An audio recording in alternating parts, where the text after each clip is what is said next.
but you still not gonna recognize the fact that Marvin expressed himself in that way just off the break without any influences to. Yeah, he was sensitive to what Sam Cooke was doing.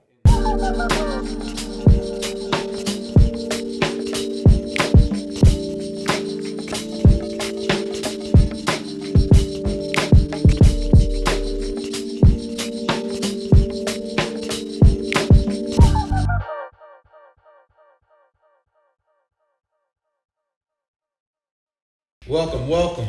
Back, man. 1, 2, 3, 4, 5, 6, 7, 8, 9. Episode 10. 10, dog. 10 in the can, dog. That's a big number, man. That's a landmark, dog. That's moving.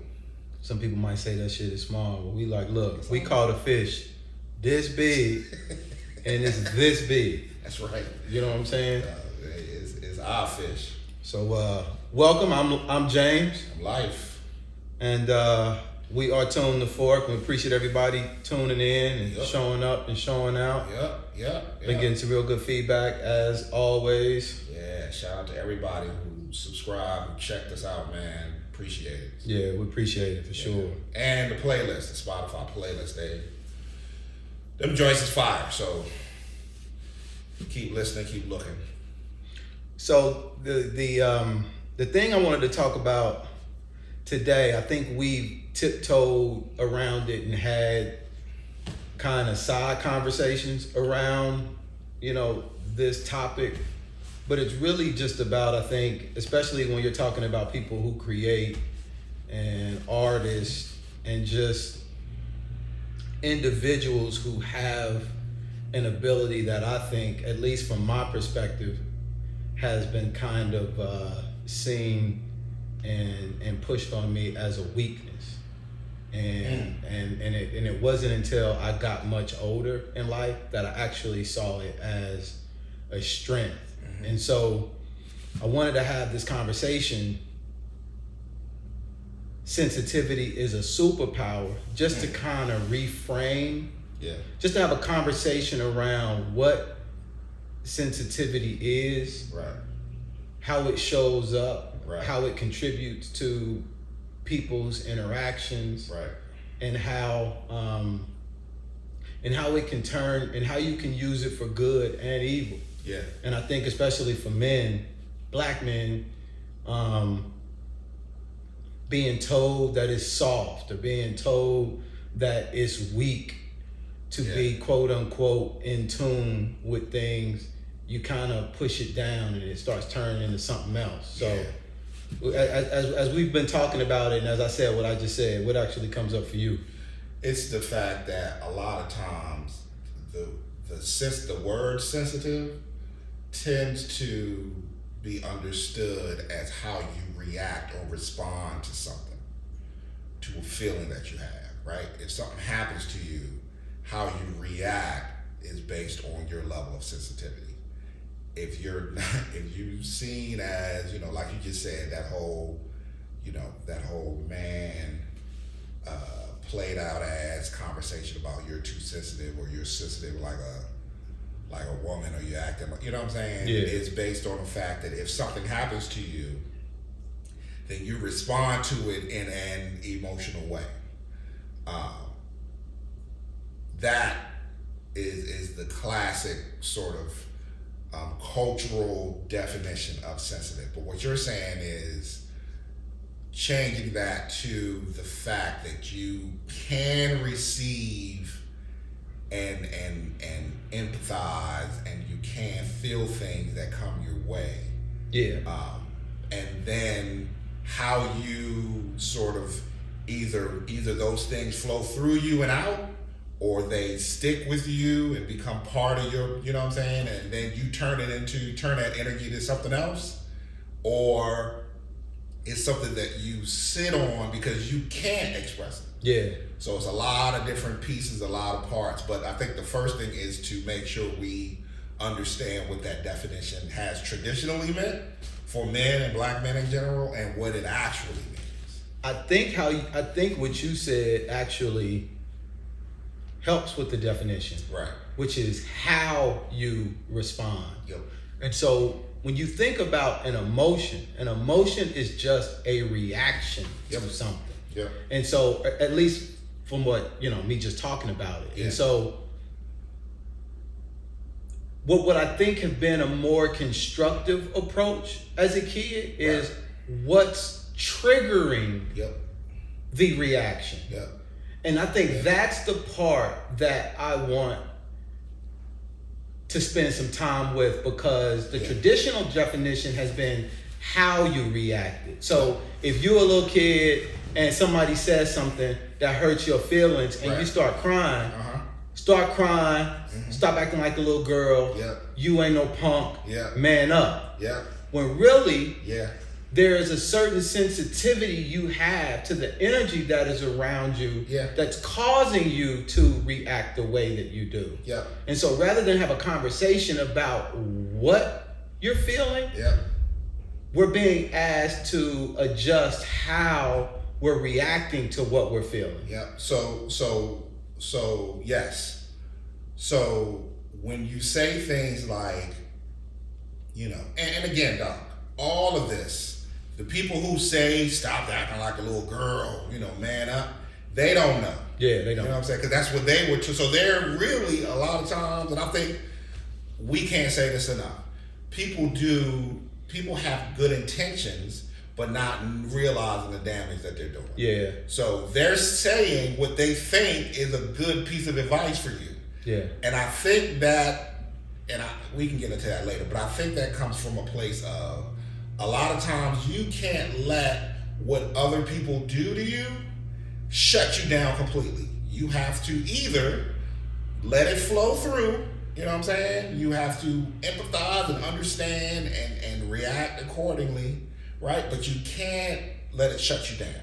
And I think that's the piece that's really convoluted. But getting back to what you said, that when those things, when you're receptive to things, and when those things come your way and they trigger, a response, there's no toolbox for a lot of us to navigate that feeling. Yeah. Right? So you have these feelings, but you don't know what to do. Because on one hand, you got people telling you, man up. That's not a manly thing to do. Right? On the other hand, you got these feelings and you shove them with the rest of the feelings, and like going back to the original conversation, it becomes part of your bag, and you carry this shit around your whole life, not understanding how to move it, how to flush it out, how to react to it, how to respond to it. Or anything. So feeling is the most natural thing you can do as a human being. Right up there with breathing, eating. So and for men, the way we've been told to manage our feelings have been in relatively unhealthy and underserving ways for a healthy management of our energy and our mental state. And so but the feelings don't go away. Nope. They just so like even when you hear the adage that women are more sensitive to men, I've never believed that. Nope. I've always felt that men are just as sensitive as women, if not more. But it's how it's how we react to the feelings. And so the world has told us what certain feelings look like.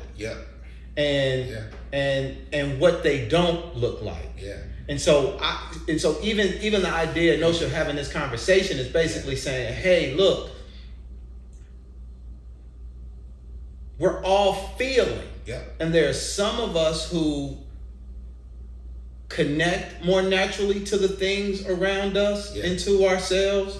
And some of us have I don't want to say better. Some of us have ways of responding to those feelings than others. But for those, like that 7-year-old boy who would cry in me and not know how to handle that. I wish it was someone there who told me, rather than saying, stop being a punk, to have a conversation with me about what's going on. Yes. And even if I couldn't articulate it, Yeah. at least create the space Yeah. that fostered trust and Yeah. support and encouragement to maybe help me get to a point to articulate Yeah. those feelings. Yeah. Because as I got older, again, the feelings don't go away. Yeah. They just start, the reaction to those feelings start looking very different. And then the people start reacting to my reactions Yep. in a certain way. And then you never get to that point to where there's true transparency and understanding. Yeah, because the conversation that you had when you were younger were never, you never addressed what you were feeling. You never expressed it. Most people don't. So as you grow up, but then you express those feelings in other ways, right? You might had to, at the time, to suppress what you were feeling because someone told you stop being a punk. So you get your shoulders up and you stop crying. But then those things come out, you know what I'm saying? In Yeah. other ways. Now you beating up somebody in third grade. And then you grow up doing the same thing. Now you can't feel what you're going through. Yeah. So you have to medicate that in different ways because it builds and builds and it's and God forbid if it's some trauma involved. Even those things you can't feel because someone's telling you not to feel them. Yeah. You know what I'm saying? And you're right, not saying, hey, what's going on? I understand. You know what I'm saying? I understand it gets that way sometimes. We're gonna figure it out. You know what I'm saying? Let's go through, try to figure this thing out. That's okay. Now, I don't know if you saw those videos, man. It's a couple of them floating around with these men with these younger boys, and they start crying because they're trying to achieve a task that they can't do. One was looks like a karate class with young black boys in it, and the other looks like he was trying to teach them how to box. And the boys were crying because they couldn't. One was trying to break a board or trying to do something, and he was crying because he couldn't, because he was scared. And the amazing thing about that video was that the guy got down on his level, on one knee, and this is a sensei. This is, you know what I'm saying? Got down on one knee to his height, asked him what was going on, why are you crying? It wasn't in a enabling way. It was in a very sort of conversational way. And he was, I think the little kid said he was scared or he can't do it or something. And the guy was like, look, we get scared. That's part of it. That's fine. But, sometimes you gotta go through what you're afraid of. You know what I'm saying? And really connect it with him, right? In that moment. And the kid broke the board or whatever. It was a good thing. Right. But That sounds dope. look it up, man. It's a deep video. It's deep on a lot of levels. It's deep because this guy, in front of all these people, right, got down on this kid's level and didn't. And this is a martial art full of discipline and all of that. Didn't berate him for feeling, you know what I'm saying? Yeah. But connected with him, understood, empathized with him, but also told him, hey man, we all get scared. That's part of it. But, we gotta keep going. And in that moment, that kid learned something. Yeah. So a lot of times that don't happen, dog. A lot of these, and just for a second, man, to step back, I think that we as black people and black men come from spaces generations ago. Like we said last week, man, we are still dealing with and still acting on things, still moving in the same way we were moving 100, 200 years ago in terms of how we interact with each other, how we interact with our boys, how we interact with our men. So there were times when we couldn't emote. Like if the slave master was doing something, you know what I'm saying? You had to, for your own safety, you had to learn how not to emote and learn how to teach your kids not to have emotional responses to things. And we equated that to manhood. Yeah. right? So we equated those non-emotional, taking it, right, in a non-emotional way to being more of a man. And that's what we carry to now, man. We still tell our kids the same thing. Yeah. We still tell them, wipe those tears and be a man. Stop being, like you said, stop being a punk. And that's what we carry that around. And again, those feelings, they don't go anywhere unless we channel them through by either feeling them and then letting them take their natural course, or redirecting that energy, what I'm saying? Or at the trauma, feeling and getting help with that trauma and learning how to let that shit, it just don't happen.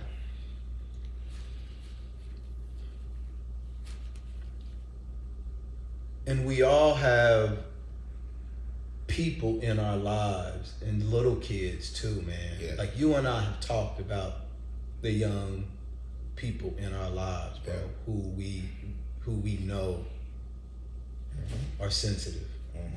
And what's special about that. And even as we've gotten older, I don't even know, that's not a relationship to the concept that I've always had. Right. But when we're closer to these young people and we see it, there's a certain level of appreciation and intimacy and care and just protection that we want to have to make sure that's maintained, because the world is a motherfucker, bro. Yeah, man, it's gonna eat you up. And I really, like everything else that we do, I want to turn all of this shit on its head. Like left is right, good is bad, bad is good, and we have been told something about people who can easily connect to the world and the people around them, that is bad. And I'm here to say that's a fucking lie. But here's the thing, though. Do you think that the people, like, you're making the connection to someone who is receptive to a lot of energy around them? I think a lot of people are. I think most people are in some way or some level, right? Some people are way more than others. You know what I'm saying? Some people, it takes time to that connection grows or expand. It's varied and layered.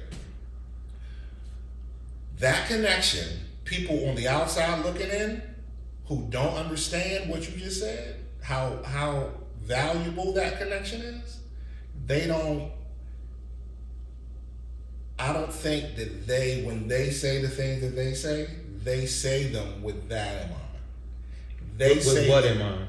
With that, the connection that you have is a valuable thing.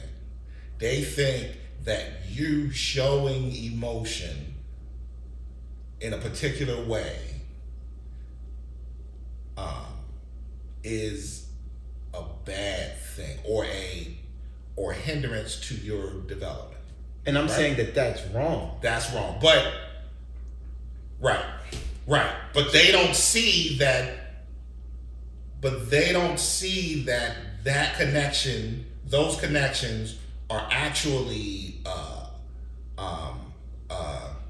thoroughfare to greater understandings about other things. They don't make those two connections.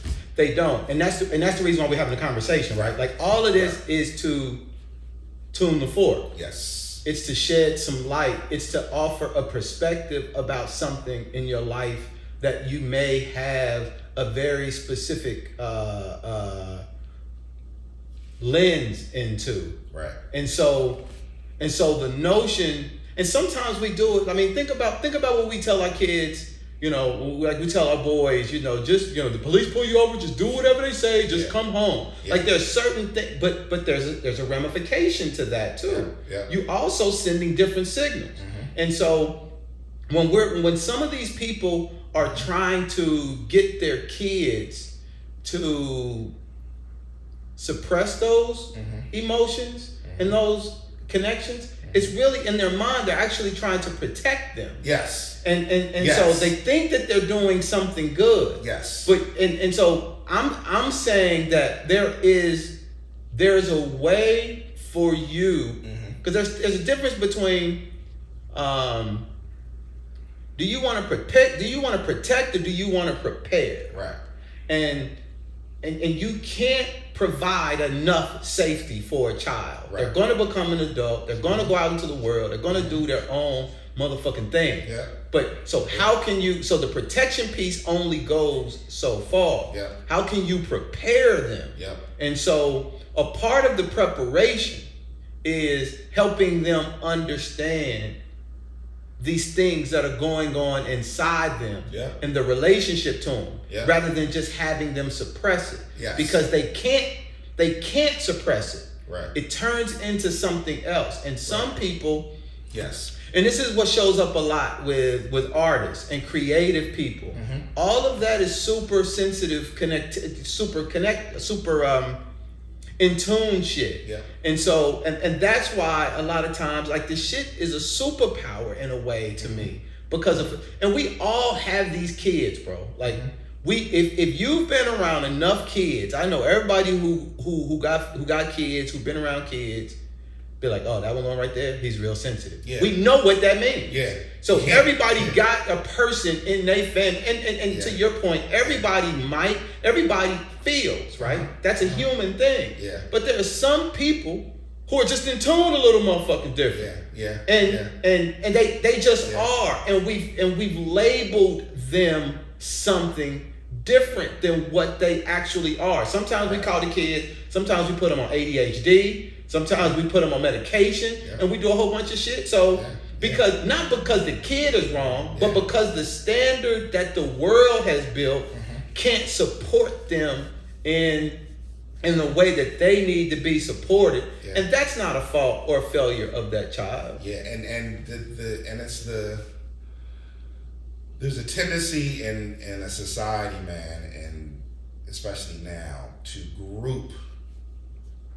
put everybody in a group. So if a kid is quote unquote sensitive, then I've heard weak, I've heard soft, heard talking about kids. I might have said it a couple times myself. Not understanding that, and it's a lot of things that play, man. There's a receptiveness to certain pressures that a kid is just not ready for. So they can't process things in the same way that either an older kid can, or a kid that's just in a different space. You know what I'm saying? Can.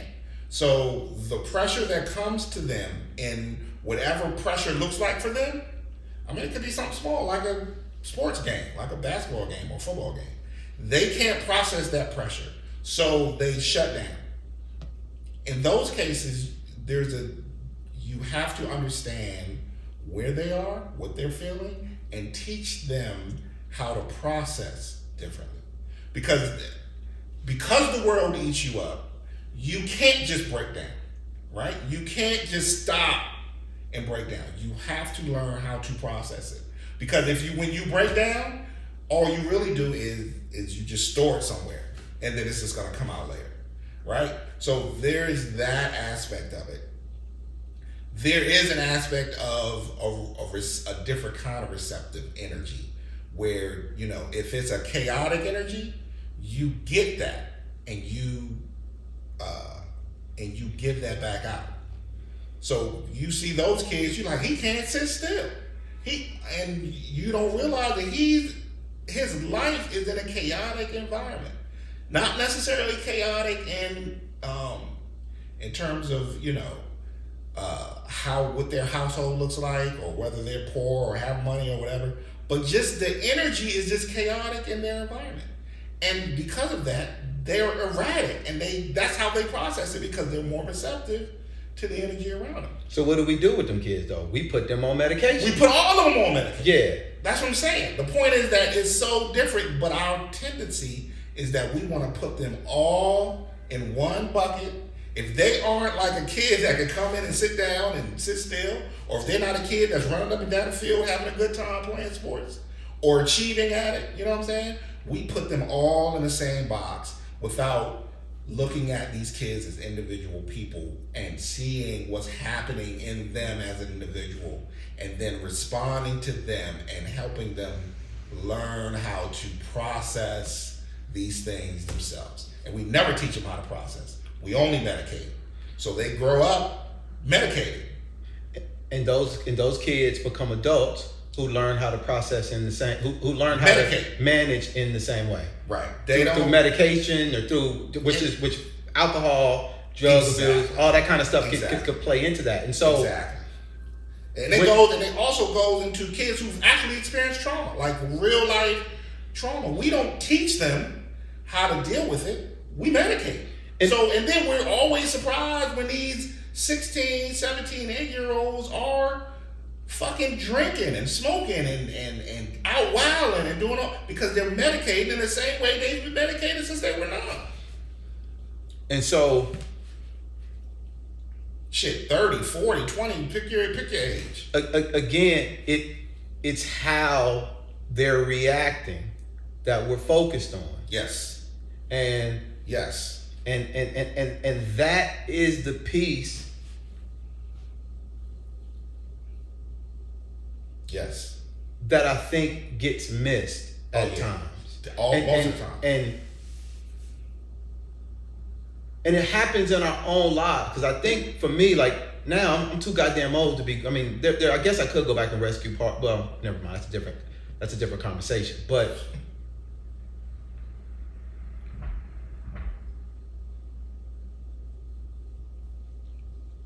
when you have these people, and even in yourself, when you're looking at how,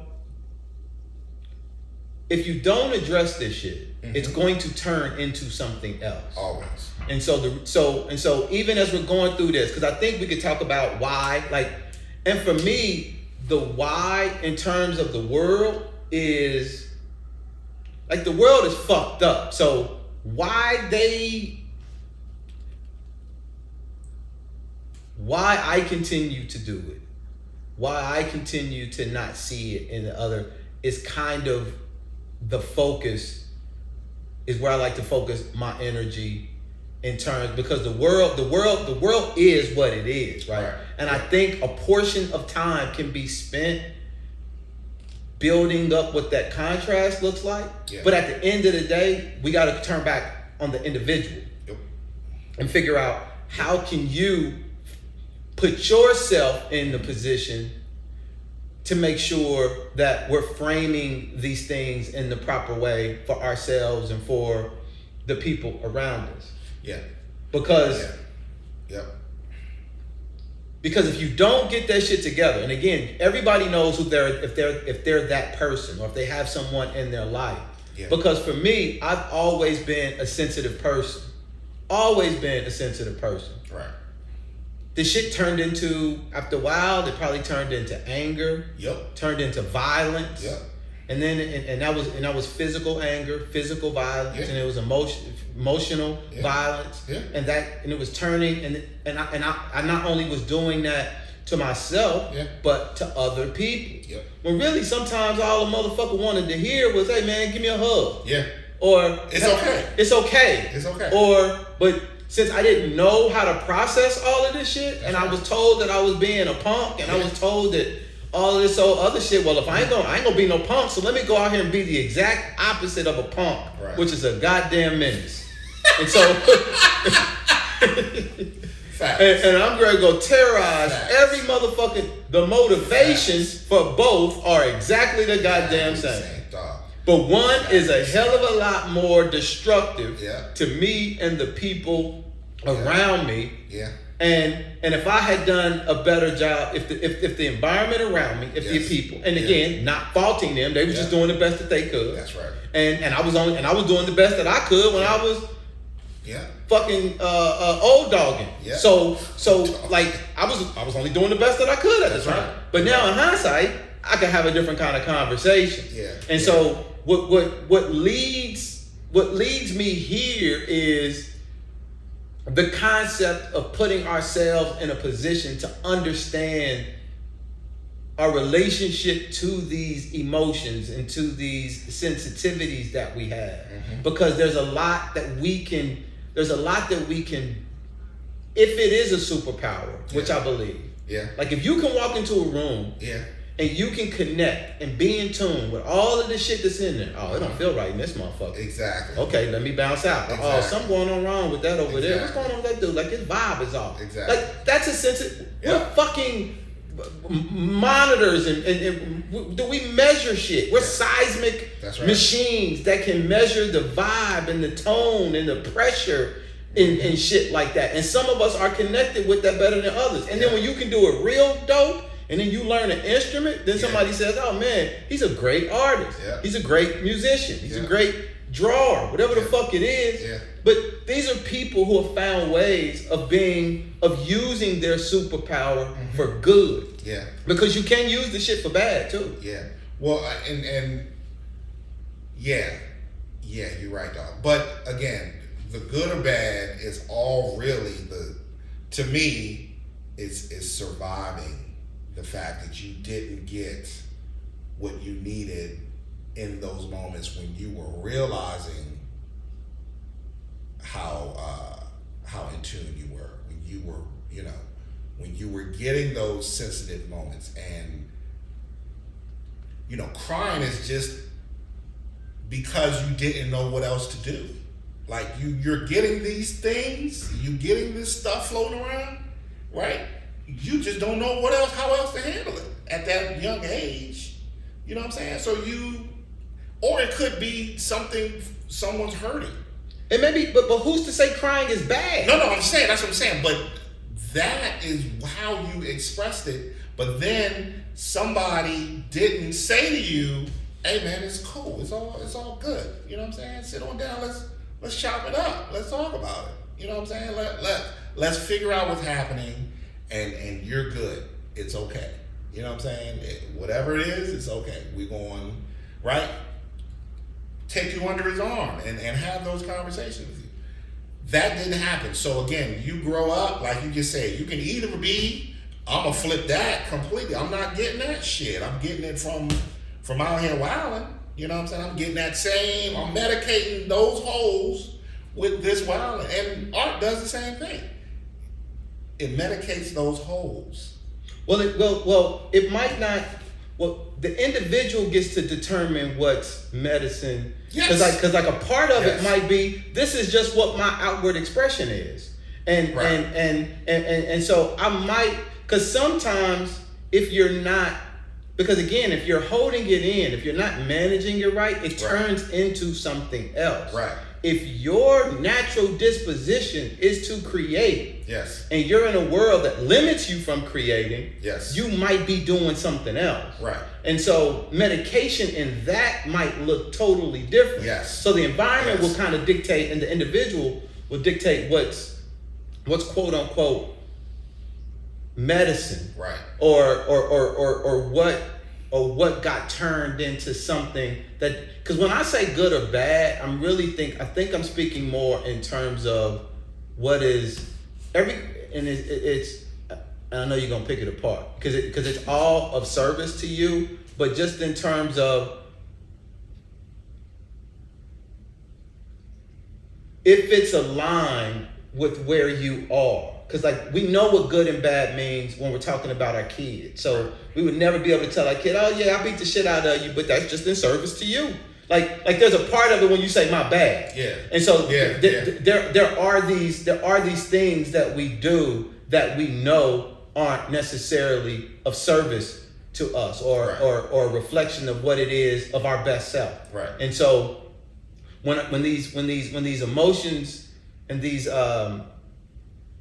senses that we have are cut off and turned into other things, that shit can turn into something else very Yes. non-constructive. Yes. Because for me, like It often does. it especially now, and then it becomes a part of who your identity is. Right. And for one of them for me, I think was I've always been able to connect with people. Right. I could sit down and have a conversation with somebody and be really in tune with the shit that was going on around me. Right. And I used that in my relationship to women. Yeah. And manipulation. Yeah. And it wasn't necessarily because I still had the feelings, I still had the connections, I still had the emotions, but as opposed to being called a punk for having these feelings, emotions, now I'm being called like a ladies' man or whatever the fucking term is, or he's good with women, all of that. Like all of these terms, are like all these terms that people use are really just ways of saying that individual is super connected. But do you think that you use those connections to sort of medicate the connections that you weren't getting? No, because I think I didn't. When you're a kid and you cut off from a lot of the stuff, all you know is what stuff. The stuff that you were told is bad. So like showing your emotions is bad. Right. Showing your emotions in this way is bad. In this way, because there are other ways to show your emotions. There are other ways to show your emotions. Right. And so I can still, so I'm finding ways of showing my emotions, but they're not in positive ways. Right. And my relationship, because again, it's still an ability. It's a skill. It's a skill for a motherfucker to walk. It's a gift, bro, to walk into a room and be able to connect with the motherfuckers in there. Right. And if you're a halfway decent looking dude, got a little bit of money in your pocket, and there's something in there, it's some honeys in there that you want to holler at, and you have this gift to connect, you can use that to your advantage. But let's do the knowledge on that. Let's dig a little deeper. So to your advantage, meaning that you're connecting with these people to get from them what you want. Something. Yep. It could just be an emotional connection with someone. Like, because you haven't had that. That's the thing that you are lacking is an emotional connection. It could be. But you really don't have any interest in making in the same thing that they're interested in making some long-term connection. You're just doing this temporary emotional connection for yourself. Yeah. Because that's what you're missing. Yeah. Right? Sometimes it's other things. Sometimes it's, Maybe it's some ass. Maybe it's some money. But maybe it's a place to stay. Like it could, you know what I'm saying? But what I'm saying, it literally could be. The point is, I'm manipulating. I'm using my skill to take advantage of that situation. Right. But to different ends. Right. So the emotional piece comes from a space of I didn't get the emotional, like someone didn't provide the emotional support or emotional validation from when I was younger or little or whatever. It might not even be that, bro. No, I'm just saying it could be. That's why I said it could be. Right? So now I'm getting it from, now I've discovered this skill, I'm getting it from this source. Right? But that's manipulation too. All of those things. But again, it could be, like you said, it could just be because you need somewhere to stay. But that... It could be something as surface as that. The manipulation, what you're doing isn't nearly as important. What you're manipulating, what your end is, from my perspective. Like whether you're trying to get some ass, whether you're trying to get some money, whether you're trying to get a place to stay, whether you're trying to get emotional connection, whether you're trying to get a goddamn Xbox, no matter what it is that you're trying to get, doesn't matter. You have an ability you have a skill, you have a gift that you're using to take advantage of other people. Yes, but I think that it matters in the sense of what you're gaining from this manipulation. But what I'm gaining it could be anything. I know, because what I'm saying is from my perspective, if I'm using you, I'm using you. Yes. Why I'm using you doesn't matter. I'm using you. And I could be using that gift to help you be your best self. I could be. Could be. I could be. I mean, that could be my motive. But that could be my motivation. That could be my objective. That's my point. I could either use the skill to take advantage of you. Right. Because it's a superpower. Right. We know motherfuckers, bro, who just, and then we call this shit gift the gab. Yeah. We call it, motivational. We call it a gang of shit. Right. You got yoga gurus, fucking chicks in the sauna that break Bikram yoga, and they say he's the greatest man I've ever spoken to in my life. Yeah. The brother got a skill. That's- He just ain't using. I mean, he using it for some wild shit. He the same thing as Pee Wee Straw. That's Yeah, but picking off from the bottom. pimps, all of that. Like we can. These are, I feel, and maybe I'm wrong, but this is again and you got to say it. This is me just talking. Right. And as a person who's observed and felt and had enough internal conversations, I know that I have a skill. Right. And I could and I used because I didn't see it as a skill, and I didn't see it as a gift that I was actually born with, and didn't understand that I had a responsibility with that.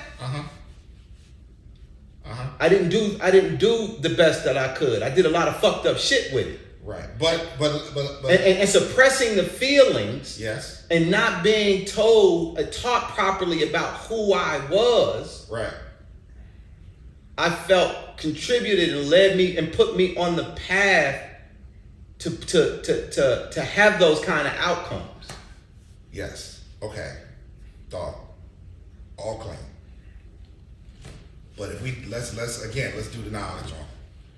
So when we started this conversation, we started talking about there are as a young buck, you are receptive to things around you, right? We use the word sensitive, but sensitivity speaks to how you respond to those things. Well, it's your ability to connect, like a sensor. Well, it's True. like when it's how easily and strongly you connect with the shit around you. Right.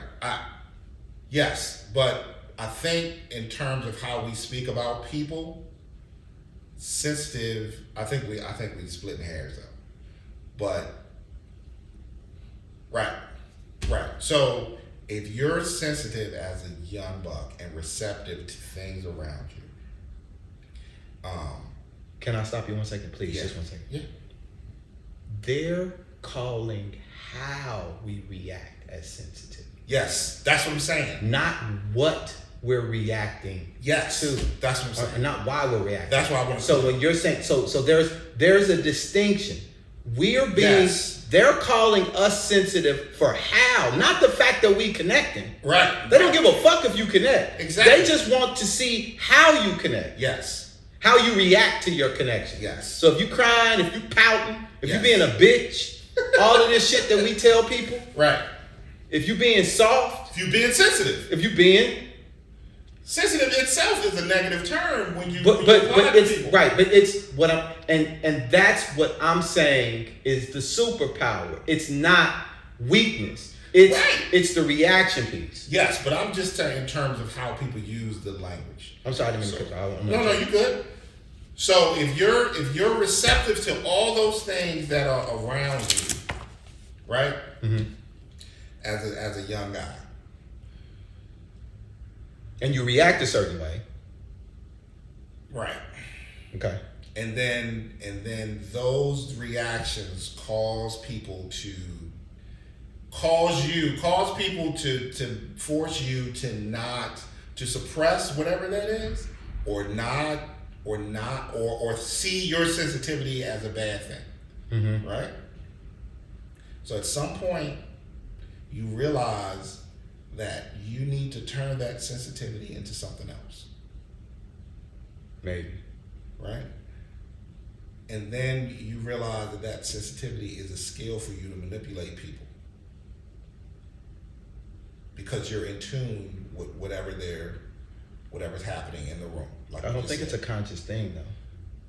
For me, I don't think it was conscious. But at some point you realized that you knew what was happening, the vibe in the room. You might not have called it, you might have made the connection to your receptiveness or your sensitivity, but you realize that I know what the fuck the vibe is, the temperature in the room, from everything and everybody. And when I talk to these women or whoever, I can navigate that in a way that benefits me. Yep.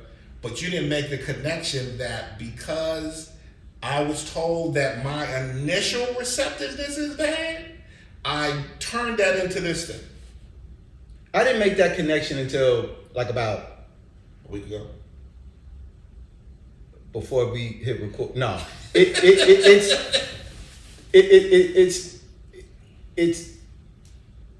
because the world is telling you that shit is dope, bro. Yes. So they're telling you that that's dope. Yes. But the same thing that is causing me to do that Yes. is the same thing that's causing me to be an effective salesperson. Yeah. Is the same thing that's causing me to be a hell of a motivation for the people in my lives. Yeah. All of that old other shit. Yeah. And the fact that, because I do cry in motherfucking love stories. I love love stories. I love all of this quote unquote sucker shit, right? But you just ridiculed me last week about Grandma's hand. But It's one song and you cry repeatedly about it. I don't know what your point is. That is the point. You cry over and over, but about the same song. I'm crying in different movies, bro. That's worse. No, it's not. Because it's a new experience. You crying about the same song over and over again. Because it strikes a nerve that's always been there. Suck a nerve. See what I'm saying? So the point that I'm making about the sensitivity piece is Right. that this is the downside to not helping young people and the people around us Yes. develop and nurture their relationship to these sensitivities that they have. Yes. Because it can turn into something else. Yes. Because the shit, they're not going to go away. Yes. And so helping them manage it, helping them understand their relationship to it, and to help them understand how to respond.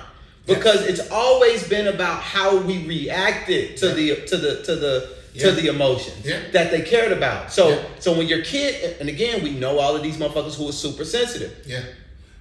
I still think that the word sensitive, but go ahead. Because, and again, this is tune the fork. Yes. We turning everything on its head. Okay. Something can be sensitive, Right. and not be bad. Right.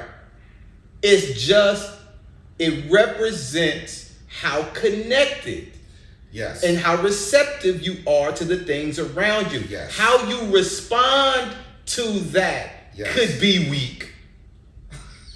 Could be. Yes. Could be quote unquote weak. Like, could be. But the act in and of itself of being sensitive, that's like, dude, you see what I'm saying? Yes. Like the act in and of itself of being sensitive is not a weak thing. Yes. It's how you react to the shit. But here's a couple things. It's a couple pieces in there. Well, it's actually a rack, but a couple pieces. The first thing is, I think that when we talk about how to change that narrative and those stories, right, is also to understand the bigger picture of that. And that is that you are receptive. There are things that are going on, there are energies that are moving around in this world, right, that you can't see, you can't touch, you can't smell, you can't taste, none of that. But they're energies, but you can feel them. Mm-hmm. You, whoever this kid is, you can feel these things happening. You are receptive to these things. You might be more receptive than the people around you. Yep. Right? That's okay. Yes. That's not, and if it makes you sad, if it makes you happy, if it makes you whatever, these are just energy, and energy is energy. And how you receive it is based on where you are and what's happening. So you should always receive it with a very open mind and heart, right? How you respond to it, right, should not be based on, like, it should, to me, energy is just energy. It shouldn't be happy, it shouldn't be sad, it should be, you know what I'm saying? There are people that attach things, emotions to this energy, right? But you don't have to, because it's your choice. If you get something and you want to turn that into something else, that's well within your realm of power. That's part of that power, right? You don't have to receive it as it's given. You don't have to take it the way it is. So I think the part of that. But you define it though, right? It's like Exactly, it's like if that's I what I'm walk up to you, but when you're saying you don't have to take it, you don't have to receive it as it's taken or something that you said. It's given. Like it's given. Right. Like you get to determine how it's given. So when you say you don't have to take it, I feel like you could say you define what it is. Yes, Because but it's energy. But yeah, you get to my point is that you can take it and you can do whatever you want to with it. And it's okay to be sad about it. Like if it's something that makes you sad, cool, be sad. If it's something that makes you feel like that is overwhelming and you want to, you know what I'm saying, cry about, that's cool too. If it's something that makes you extremely happy, if it's something that makes you motivated, that makes you want to get out and kick some doors down and make some things happen, that's cool too. All of it is energy that you're receptive to. One. Two is how you move with that is okay too. Nobody can tell you that you can't respond to an energy, but the quote unquote weak piece is when it shuts you down, where you feel like that now it's something that has to be something that's crippling to you, because you have the power to transmute that into whatever you want it to be. That's the strength of it. But that's part of your superpower, is being able to not only receive it, but also transmute it into whatever you want it to be. And what we translate that into, what was the word you used? Transmit or translate? Transmute. That's a good move, dog. And a lot of, I want to use the exact word. And a lot of what we transmute to are people. Yes. And so because we don't know any better. Well, we're doing that either we're transmuting either through directly or indirectly. In some cases, indirectly, we could be doing that through an art. Right. Through an artistic expression. Right. Like, because all of it, we don't keep it. Right. So when you say it has to go somewhere because it's energy. Yes. You can store it. Yes. But in most cases we don't. Yes. If we do, it's temporary and for a short period of time. Yes. So what I'm saying is that if you store it long enough, or if you don't understand what it is, it can turn into something else. Yes. That will then transmute to someone else in a way that might be harmful to them. Absolutely. And so when you're feeling these things, understanding what they are and your relationship to them. Yes. Because I think in the overarching thing, because I want to make sure that I'm taking a step back and make sure I'm clear. I'm not telling anybody to do shit. I want to make sure I'm clear on that, because I felt like I was going down a road on trying to give advice. I'm explaining to people. I'm trying to explain in terms of reframing this shit into my head. Yes. I got tired. A lot of the things that I was told were weak. Yes. Are actually some of the strongest shit. And what actually started the conversation for me, man, was thinking about when you call somebody a pussy. It's like, a pussy is the strongest thing on earth.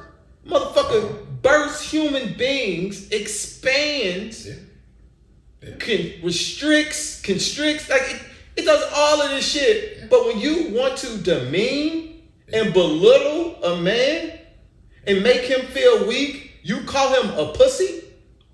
The strongest thing on the planet?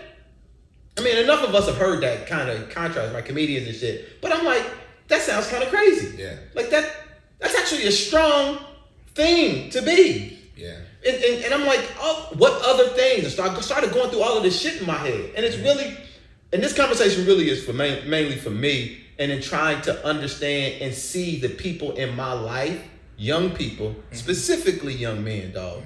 Specifically young men. And I know enough young men who are special, beautiful, motherfucking human beings who are being told by their mamas, who are being told by their daddies, their uncles, that they need to man up. And a part of that story, if this gets out to anywhere, understanding how not to let motherfuckers take advantage of you is different than saying that what you're feeling is wrong and how you connect to people is wrong. Because this is a natural disposition that you have. You don't have any control over it. You just feel this shit.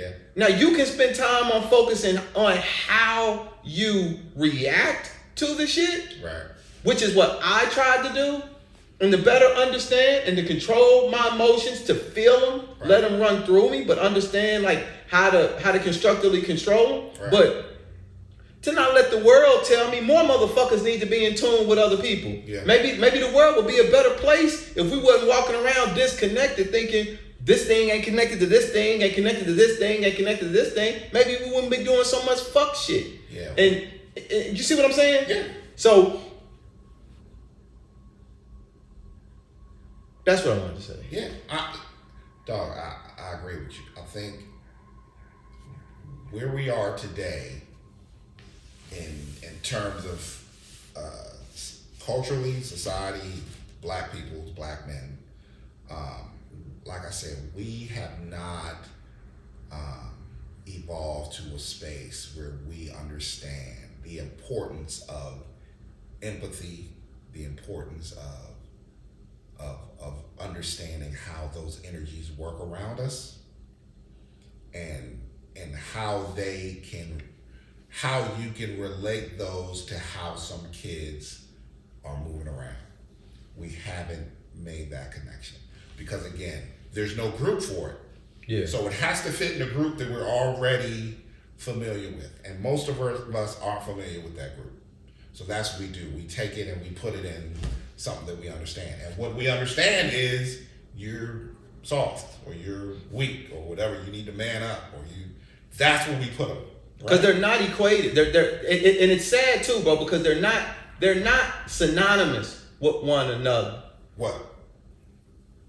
Sensitive in the function of them. Yes. Sensitivity and weakness. Yes. Because it's a human thing, because like if you're that person that can be in tune, maybe you're gonna make some dope ass music. Maybe you're gonna do the next I Have a Dream speech. Maybe you're gonna be the next goddamn Krishnamurti. Maybe you're gonna be, Eckhart Tolle. Maybe that's your path in life. Maybe your path in life is to be the motherfucker who sits up on a stage somewhere and sits there and says, in order to be green, you must first be blue, but you must understand that butterflies are not equated to rainbows. And people sit back and be like, maybe that's your path. Right. You ain't always gotta knock a motherfucker out. But it's okay to have that as a skill. But it should not be at the expense of your natural disposition. Because you could teach them both. Like both can exist. You can teach him, hey man, I cry, shit. Yeah. But we can put them hands up. I'm not asking for that, but I'm just saying like that. Right. These Yeah, are, they both can. Yeah, they both can exist, and the more of you that you embrace, right. the better example you will be for other people to embrace themselves. Because the motherfucker more than likely who's telling you to narrow your scope, Right. and to take some of these sensitivities and put them in the corner, they were told to do that. Exactly. And they're doing it. And that's the main piece, dog, is that anytime like people respond in the way that they were taught to respond. Yeah. Like I've seen it from everybody that you can imagine. Coaches, teachers, it's all parents, it's all part of what they know and what they've been exposed to.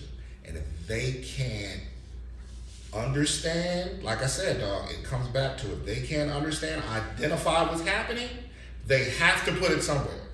So they take, and we as men, as black men, a lot of time take a very strong arm approach to how we interact with these boys. Yeah. So we want to teach them how to be strong. And and again, I don't think is on purpose that we want to do damage. Not at all. That's all we know. Our strength is based on the least amount of emotion, the more physical, expressions, right? So, but we can have the emotion if we want to go out there and beat somebody up. Yeah. We can have all the emotion in the world. Yeah. Right? But anything else, anything outside of physical,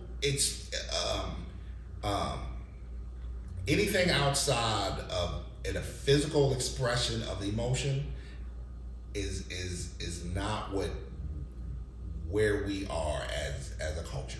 And when you Right. think about it, bro, the strongest thing a motherfucker could do is manage his emotions. We can't. Like, I mean, but it's sold to us Yeah. as strength to hide them. Yes. Like your strength is to Yeah. hide Yeah. something that you should know how to carry. But we think that hiding it is managing it. We think that if we we think we shove that shit deep down inside, no matter what it is, that's managing it. Then we're good. Like if we're the least amount of, if we always look stoic and always look like, you know what I'm saying, we ready to go, ready to move, ready to make it happen, nothing bothers us, then that's what a man looks like. But that's my anything that's worth hiding ain't worth shit. Like, and if we really going through that thought process, Right. to figure it out. No doubt. Like when you want to fight somebody, you don't say come find me. Right. You go take your big motherfucking ass to the street Yeah. and say, Yeah. I'm here. Right. So you ain't gonna hide your whole body. Right. I mean, I agree with you. No, but what I'm saying is like we think that a lot of the shit that we're thinking, to your point earlier, Right. we've been told it, and Yeah. then we go out and repeat it, and Yeah. and it's almost like we don't even. It's like some Ron Popeil shit. Set it and forget it. Yeah. Because once we got it in our DNA, Right. in our process, Right. we just keep it going. Yeah. And the minute you sit back and you look at that shit, you be Yeah. like, What the hold on, what the fuck? Yeah. Don't none of this shit make no sense. Yeah. Like in my personal world, Yeah. questioning the concept of sensitivity. Right. Why is that a weak thing? Right. And when you think about it as like what that is and how being sensitive, Marvin Gaye was a sensitive motherfucker. Yeah. Donny Hathaway was a sensitive motherfucker. Yeah. Stevie Wonder is a sensitive motherfucker. Yeah. Martin Luther King Jr., sensitive motherfucker. Yeah. Malcolm X, sensitive. Krishnamurti, like some of my favorite human beings are sensitive people. They're not weak because they're not weak for that. Like Right. these people, and these are motherfuckers that, in my opinion, have superpower. But do you think? Let me ask you this. This is gonna skew a little bit, but I think it's a good skew. Do you think that even if you are even if you do express it in an artistic way, do you think expressing it artistically is still medicating because you still haven't dealt with what the real thing is? Like if you're receptive and you're sensitive to things, and growing up you weren't given the room to express yourself in that way, so now you suppressed it and moved it around, but then it came out in an artistic way. Now that might not be as destructive as going out banging your thing, you know what I'm saying? But because you still haven't made the connection, now that can move from this artistic expression to this next self-destructive behavior. You know what I'm saying? So I do.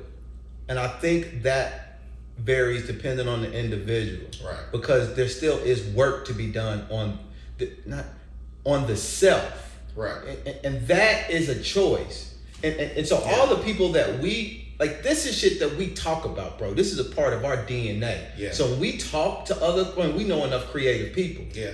All of them are working on their shit. Yeah. All of them got a vice or two that they working through, trying to figure out. Yeah. And like their art, like their energy, like their emotions, like their sensitivity to things. Yeah. It's all relationship based. Yeah. And they are all trying to understand the relationship between these things. Yes. Not necessarily to eliminate any of them. Right. But just to understand the connection between them. Right. And then once you start to understand it, then you start to not allow it to become destructive.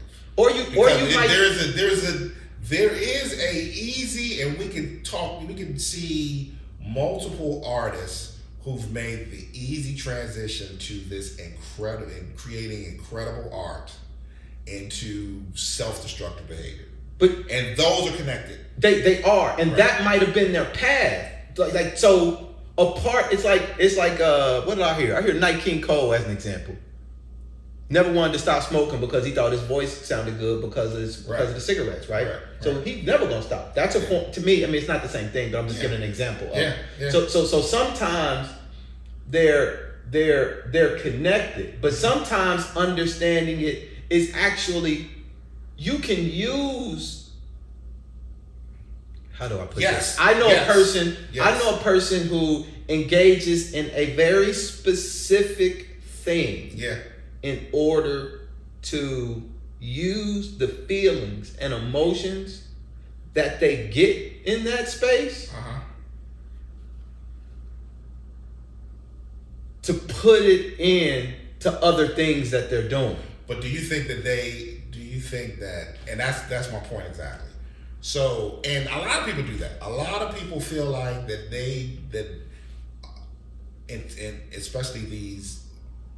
especially artists who are like in the higher in terms of the impact, the more common it is that they need outside things in order for them to connect to this thing that's creating this art, but not realizing that maybe that it's if they understood what we're talking about, like they were receptive to these energies and they were a vessel for these things, if they understood that, then that would make them understand that that river is always flowing through them. They're always sitting in this river of creativity and energy and greatness and all those things.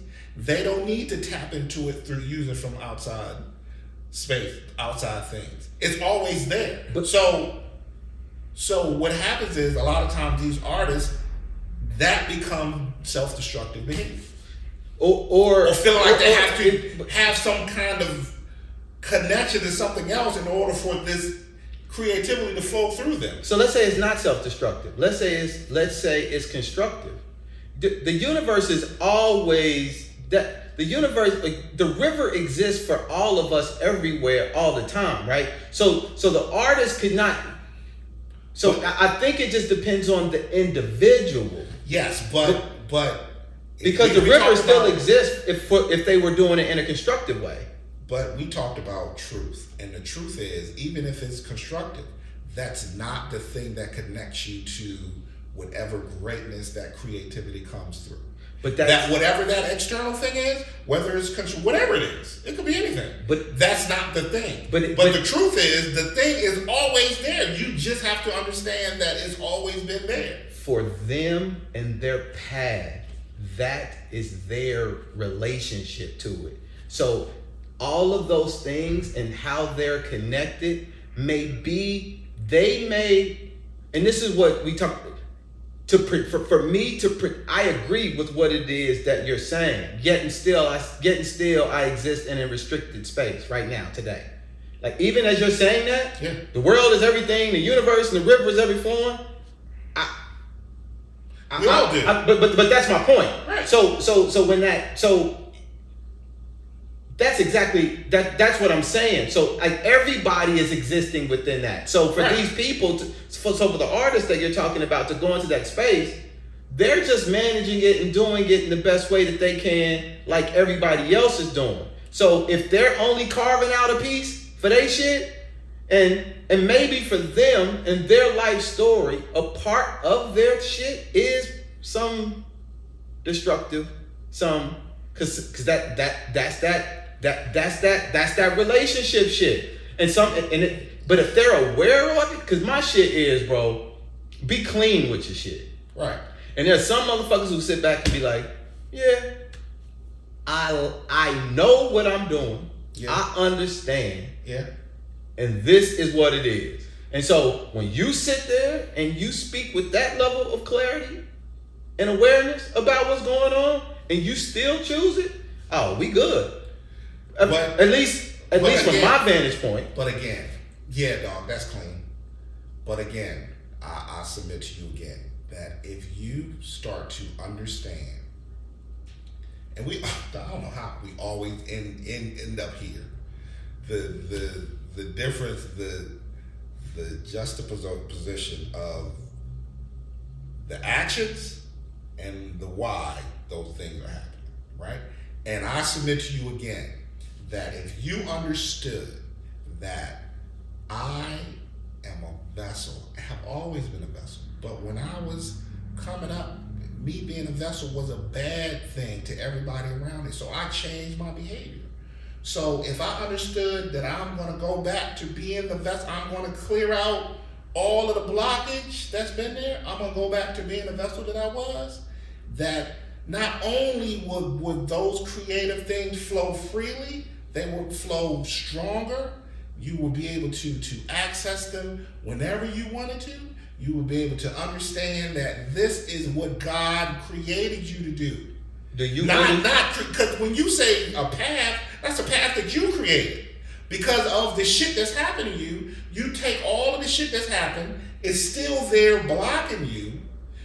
Now you have to carve out this other way to make shit happen, to connect you to whatever the path you think you're on. But not realizing that if you cleared out all of that fuckery that people have told you over the years and let that shit flow through you like it has been before, that you are opening yourself up to multiple times what you would have done otherwise. So that's a process. Of course. So let me ask you, are you there? Hell no. But that's my point. Like, But if you're saying that in order for you to get there, you have to first recognize. And like I'm saying, bro, they might understand that and might be clean with where they are for now. Okay. For now, like there's certain like we were having a conversation earlier. I was like, this is where I am now. I know what you said before without getting too specific. Right. You were like, that ain't you, and I'm like, yeah, it is. Like, we talking about who I am, not who I want to be. Right. And everything that you said, I know what that means. Yes. But right now, today, goddamn it. Yes. Okay. I want to be slight. That's clean. I even though I know, but that's a part of the process. Because tomorrow, guess what? I might not be slight. Right. So for our boy, or person Yeah. who's going through that, who's doing that very specific thing, Right. that's where they are in their part of the process. And that's clean, dog. But all I'm saying is that it might be a matter of that level of that word, that expression, that idea that's planted to say, for him to say, shit, maybe life, the fuck, that nigga just said some, I hate that motherfucker, but he just said some heavy shit that now I gotta go back and really examine what the fuck it is, where I come from, and why I move the way I move, and start on that path of clearing out that shit. Dog, nobody, but hold on for a I second. don't know nobody who's there. But hold on. Especially But my group of people that I know. But dude, People I know ain't shit. let's be clean. To the point that you just made, we're not doing that to ourselves and in our own life. So if we could say something to make another nigga say that, let's say it to ourselves. And dog. So that's all I'm saying. Because Yes, of course. That's it. So if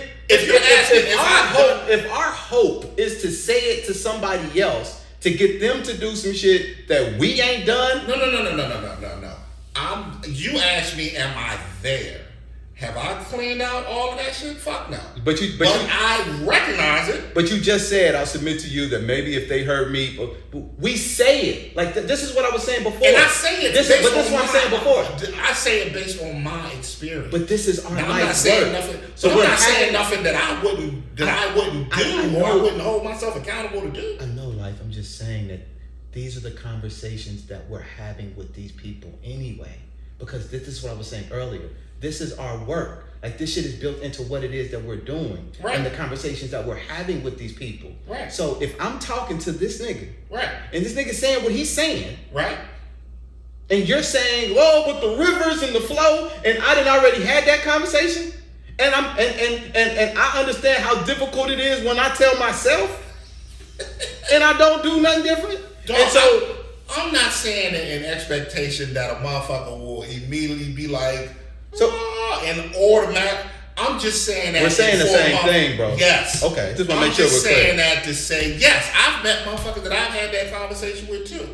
And completely they were completely like, yeah, I get it. But to keep in mind, we ain't doing it ourselves. So because again, we gotta always be clean with ourselves. So, and not to say that this is what you were saying. I want to make sure that I'm clear on that. Right. If we talking about saying something to get somebody else to do something that we ain't doing, then we gotta check that. Because, what do you mean though? Cause like I asked you if you was talking about the river, right? You said, are you there? And you said no. Being there and understanding that there's a process to getting there are two separate things. So going through and we just done.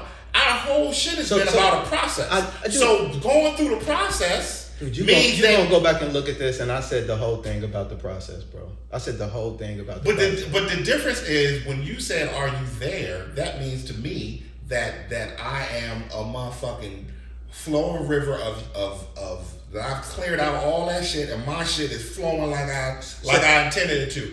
Absolutely not. So the concept of saying and I don't expect anybody to be there. But you were talking about you submit that when the artist knows that if they can tap into this, and I'm just giving up what I was saying. You were saying that, and I was saying that these people, ourselves included, are doing the best that we can in order to make it work. We are all aware, again, being that it's our process and we're having these conversations with these people, we are aware that that exists and that is a part of it. But you're making an assumption that they're aware. The conversation that I've had with I was saying that the conversation that I had with the person. I'm not talking about that specific person. That's not my conversation that I'm talking about. I'm talking about in general. I'm not having that conversation for him because I don't know what the deal is. So I'm saying in general. So it's an assumption so if you're speaking in general about something, right, that we are still doing, yes, and are in the process of doing, yes. But I feel like you're saying it in a way. I don't know. I feel like I don't know. We'll see. I guess when we go back. But it the idea of the river and that being there exists. And it's available to us all, and very few people actually understand and know how to tap into it. So when you're saying that you submit and you go back, I feel like you're saying that as if I'm speaking to where we are and what the relationship is to these things from an artistic expression and from all the other stuff, and to say this is how we tap in. This is how, and some people are pulling from this part and to have a relationship with the stuff. And to your point, with the objective of trying to get to this river, and maybe the river ain't a place that I've only experienced the river one time, bro, and I was on ayahuasca. I ain't never experienced the river. I didn't even know what the river was until I took that ayahuasca. But I think we're talking about two different rivers. I'm not talking about a river I'm not talking about the river that you're talking about. All I'm saying is, I'll say this, that you're making an assumption that people understand that there's a connection to them being receptive and sensitive at a point in their lives, right? And then that those things being looked at as negatives, them having to adjust their behaviors, right? And now in order for them to be creative, they have to use those same adjustments to find a creative space. All I'm saying is that if you understood that you were always creative, that you just need to understand that someone made you make that adjustment to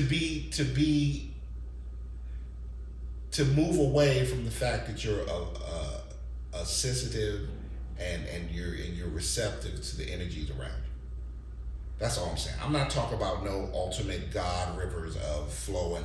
All I'm saying is what was the river that you were talking about? I was talking about there's the current of energy that flows through you.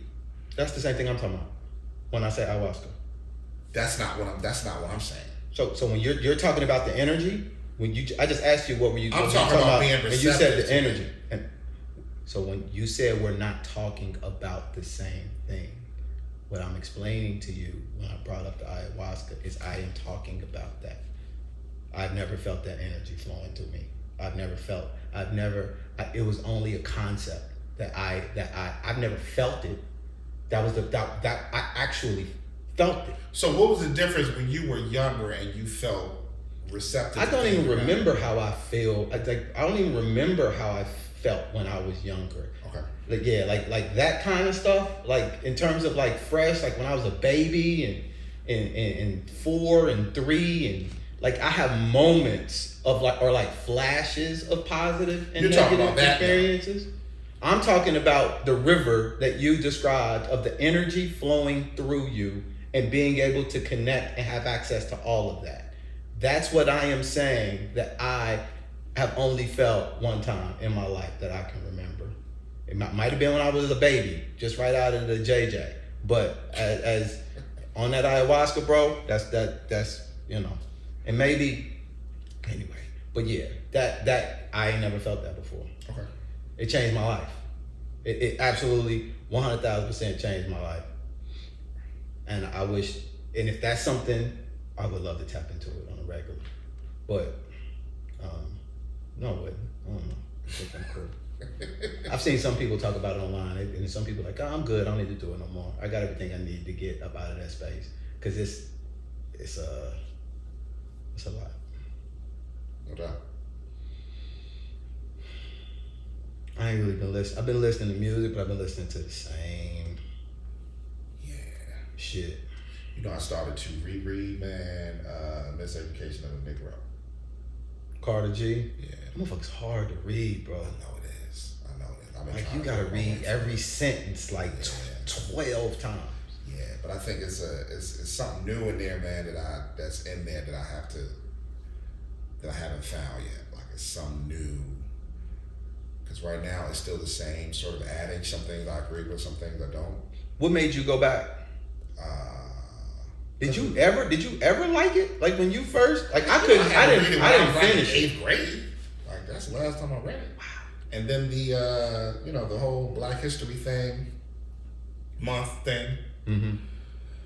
And so I said I'll pick it up again. But I don't know, man. It's something in it. And it might be one of those things where it's just like a couple of nuggets, a couple of gems that I need to get out of it. But like I said, some things I agree with, some things I still don't.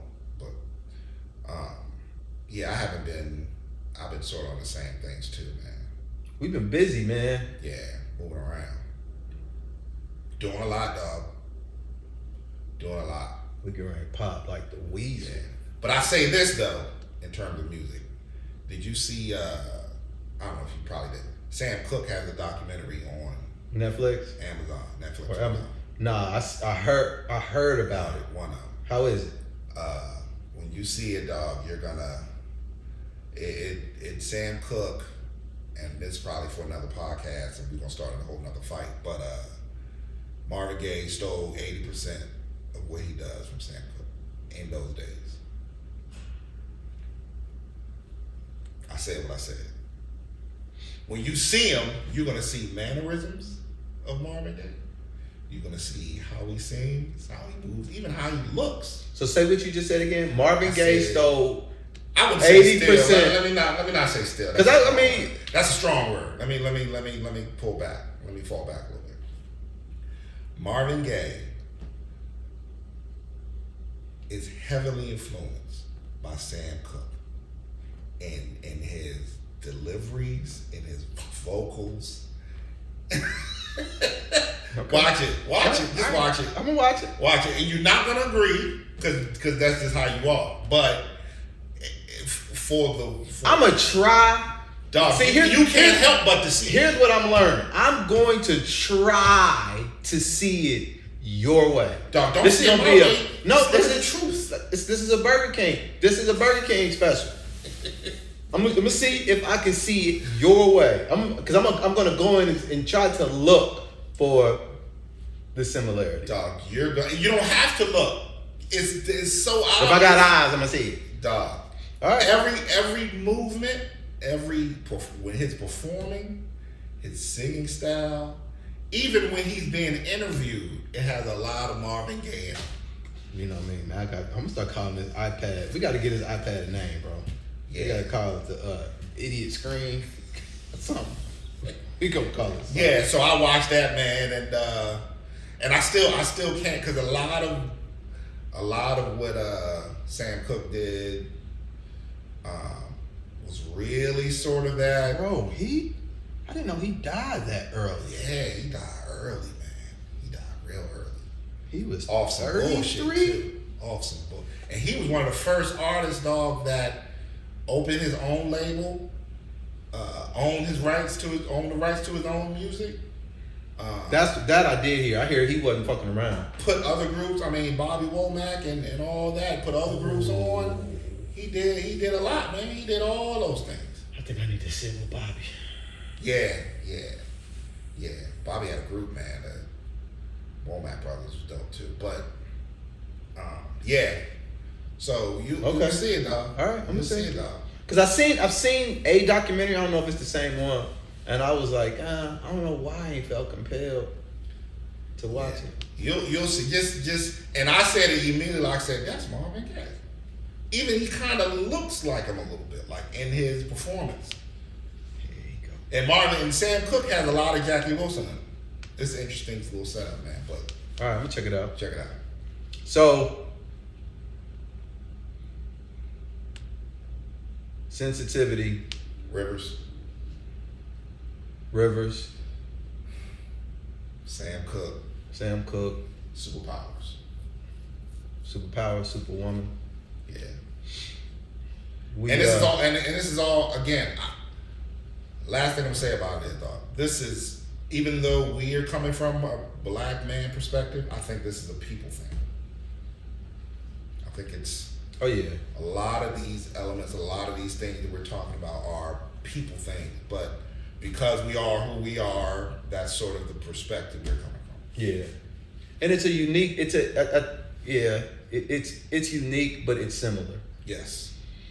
And Yes.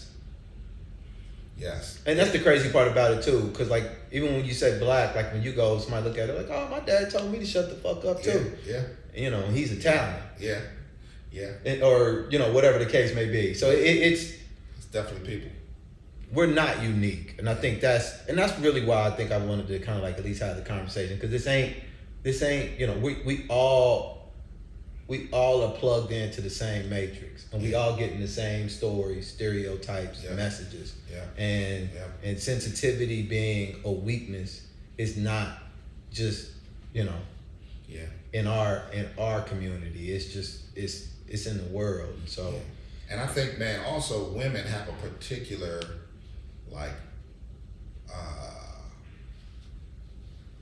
they go through a particular thing. It might not be on a man up type shit, but it's on, you know, it's on different levels of responsibilities at different ages that are heavier than a lot of dudes have in the same ages, right? They're expected to do, coming up in these houses, they're expected to be a lot more responsible and a lot more accountable than their siblings who are a similar age, or even a little bit older. And I thought about mentioning the woman part, bro, but I always be like, you know, I get because I want to speak from a place that I'm familiar with. Right. I was a little nervous, hesitant about it, because I feel like there's a perspective there that I think is there. Yeah. That has, and you know, I can't wait till we open up, man, where we start having guests and stuff too. Cause I think it would help us like round this shit out. Yeah. To have another force in here. So, cause I do envision us having, you know, women sitting in, and you know, people with different perspectives. I would even like to have somebody, you know, from every community and everything that it is that we talk about. Right. I think it would have been, you know, good to have a woman in here when we were talking about the what is a man thing. You know what I mean? So like I'm looking forward to rounding it out. In a way that adds a perspective that's cool. Yeah, but I just think that, you know, it's important to for in the spirit of understanding that we are more similar than we are different. Mm-hmm. That those things exist in those spaces as well, but just differently. And I was having a conversation with somebody the other day, and they're like, "What's talk about this?" And I was like, "I don't know nothing about that." And I'm like, "It's hard to have a conversation. It's hard to have this kind of look at how strongly we are about shit that we know a lot about and a little about. Think about how that shit would look if we didn't know nothing about it. Right. You know what I mean? Okay. But tune in next week where we'll talk about some shit strongly that we know a lot and a little about. Yeah, there's a lot of shit we don't know nothing about.